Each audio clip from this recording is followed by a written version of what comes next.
அனைவருக்கும் இனிய வணக்கம். இன்று ஒரு அற்புதமான நாளை இறை சிந்தனையோடும் நம் வாழ்க்கையை மேம்படுத்தும் ஒரு உன்னத தத்துவத்தோடும் தொடங்குவதில் மட்டற்ற மகிழ்ச்சி அடைகிறேன். திருக்குறள். இன்றைய சிந்தனைக்கு நாம் எடுத்துக்கொண்ட திருக்குறள், வாய்மை எனப்படுவது யாதெனின் யாதொன்றும் தீமை இல்லாத சொல்லல். இதன் விளக்கம் மிகவும் ஆழமானது. உண்மை பேசுவது என்பது வெறும் நடந்ததை சொல்வது மட்டுமல்ல, நாம் சொல்லும் சொல் மற்றவர்களுக்கு எந்தவித தீமையையும் தராத அளவுக்கு மென்மையாக இருக்க வேண்டும். அதுவே உண்மையான வாய்மை என்கிறார் வள்ளுவர். வாழ்க்கை தத்துவம். இதிலிருந்து நாம் கற்றுக்கொள்ளும் பாடம் என்னவென்றால், நம்முடைய வளர்ச்சி என்பது மற்றவர்களை காயப்படுத்தி வருவதாக இருக்கக்கூடாது.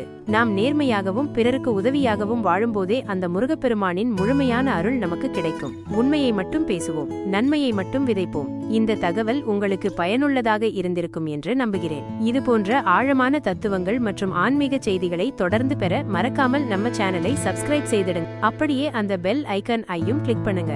அப்போதான் நான் போடுற ஒவ்வொரு வீடியோவும் உங்களை தேடி வரும். அன்பே சிவம்.